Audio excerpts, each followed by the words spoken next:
Hey, it's the old man here, and the lady's got fresh straw. I got the good furniture out and thought I'd tell a story. It's been a while.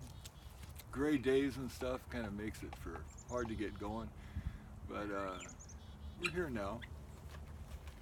And the floods on Fir Island, it was a sad time. Saw many a grown man cry. And so it was kind of hard to get going on that subject, I guess. But can you see the guineas there? Come here.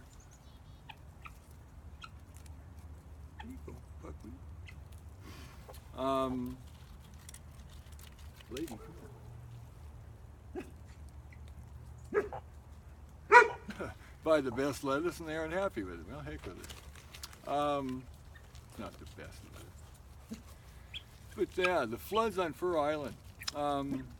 Most people, when you think of an island, you think of level ground with the dirt coming out of the ocean, right? Or a lake. But Fir Island is below that. It's the old Norwegians, I guess, built a community right in the middle of a river. So, like this one guy said, that's kind of pushing your luck right there. But they did it for many years, and my personal feelings about it is, and until we start cleaning our rivers out like they used to, look at that, it's going to keep going on. You know, in the 70s, 60s, they used to dredge the mouth of the rivers. And for whatever reason, the government thought that's not good. So now, our river, the Skagit River, I know of at least 100 acres that are gone.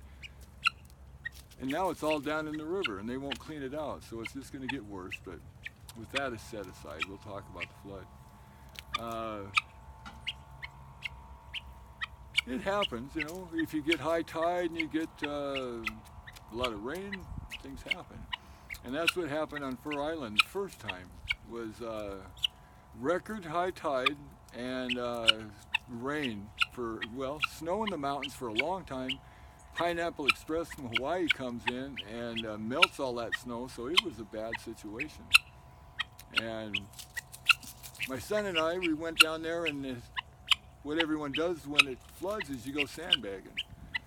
And so we went down to the fire hall, and they had a big flatbed truck, and they put 20 people standing on the back, and this kid driving hauled ass and took off. That was the scariest part of the trip. I'm finally banging on the window going, hey, slow down. You know, we can get there soon enough. So he slowed down, and we got out there, and we sandbagged. And what we did is, there must have been a chain of 100 people. From the pile of sandbags, we just did it hand over hand all the way down and just started following the dike. And at the time, the water was, we were standing in water going over the dike, maybe an inch or two. But it was scary. It was, you get that much water, you're talking serious stuff. And so we sandbagged that, and the whole time I'm sandbagging, I'm kind of thinking, well, this dike breaks, where's the cyclone fence at? Where's the tree I can swim around? You got to plan ahead, I guess. But we sandbagged for a few hours, and then we saw busloads of convict labor from the local prison. And they came in droves, and I told my son, I said, they got some fresh blood, let's get out of here. Here. And so as we're leaving, and it was a nice sunny day, all the storms were over with, all the record rain was over with, a nice, clear, sunny day. And we hear on the radio, this is not a test, this is the emergency broadcast system, and the dike on Fir Island just broke and you need to get out of there. And let's see if I can get those kids in there. And we did. We got out of there, and I remember seeing on the news the picture of the terror, and I think they were there filming it as it happened. It was like a rat hole through the dike, and in the old days the dikes were made out of dirt, not rock. And the dirt swells up water, or absorbs water and swells, and it's not a very stable thing, so now it's crushed rock. But when that happened, there was a rat hole through it, and the water finally pushed through, and once that opened up, it went from 6 inches to 100 yards in 20 minutes. I mean, it ripped it wide open. It was, the break happened, like here's the Skagit River comes like this, and then it goes out, right? Well, right where that Y was is where Fir Island was. And so the whole river was hitting right on that corner. And they were driving trucks with one rock load. These were rocks that the guys couldn't even go over 20 miles an hour. It was just all they could drive to get them down there and dump them in that river. And I heard they dumped, you know, dozens of them before it finally started taking effect. I don't know, backing up enough to where they could dump more. And it took them, they worked for a good week on that thing. And finally got it all taken care of. It was just before Thanksgiving.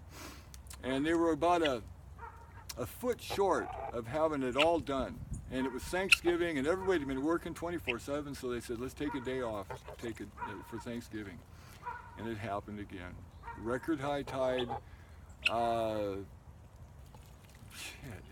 don't know if it busted open again, but it was a mess, now that I think about it, because it was, they almost had it done, and then the water went over the top, I guess, and so they had another flood, and they called it the 100-year flood, and it had them within 2 weeks' time.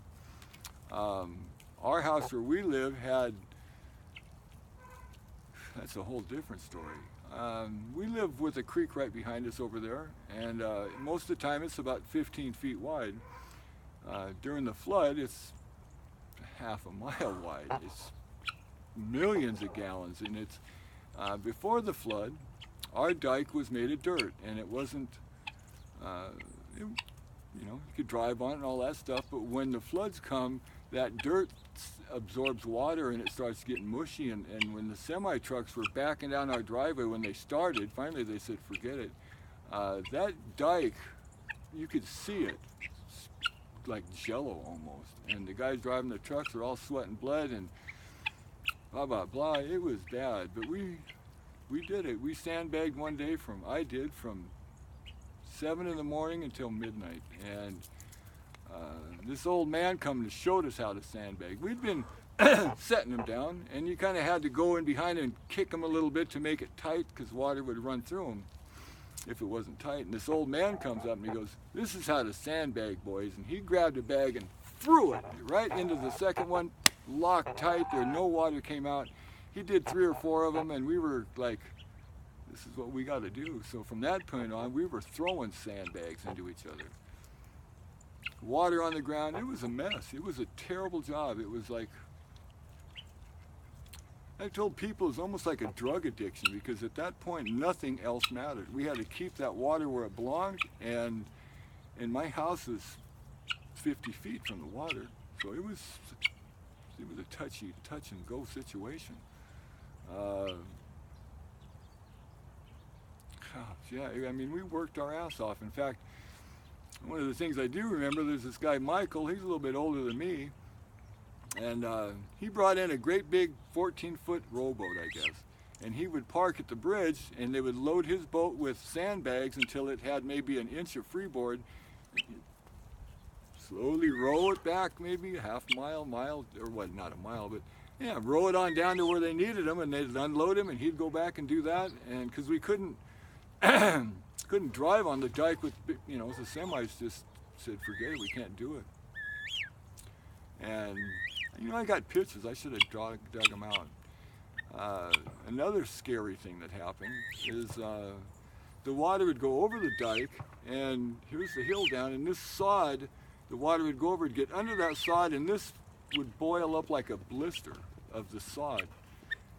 And every time I saw at least 3 or 4 of them like that, and when that popped, I thought, this is it, man, it's gonna rip it wide open, and thank God it didn't. It was, I gotta pray just to make it today. That song was in my head the whole day long, because we were praying. It was touch and go, but we sandbagged a good mile, 2 bags high. And it wasn't this way, we put them side by side so it was even stronger. And from that point on, they took and Next day, when the water went down a little bit, they started driving the trucks in. It was safer, and we got more out there and beefed it up. But with that summer, what they did is they removed the whole dike. All that dirt was gone and replaced it with crushed rock. And they'd go, maybe 2 feet at a time and run a compactor over it, and it's solid as a rock. They did a good job. Yeah, the old dirt ones, that's all they had. And most of the dikes around here were built privately. I heard stories of Fir Island that in the old days, they actually had gunfights over people. Their dike had broke, and for them to release the water off their property, they'd bust into the neighbor. Hey, get over here. Oh, excuse me. Hey, get out of there. Hey, you see that? You be good. She's got grass something. You don't know if you saw it. She's sticking her head through the fence about this big, and there's 2 dogs barking at her. I don't know why she's alive. I don't know what it is, but lady, come here, trouble. Yeah, she gets in the moment and she's going crazy. I have to get her on something. No, kidding. Where were we? Sandbagging. Dang it, must have been a lie. No, it wasn't. Sandbag for all those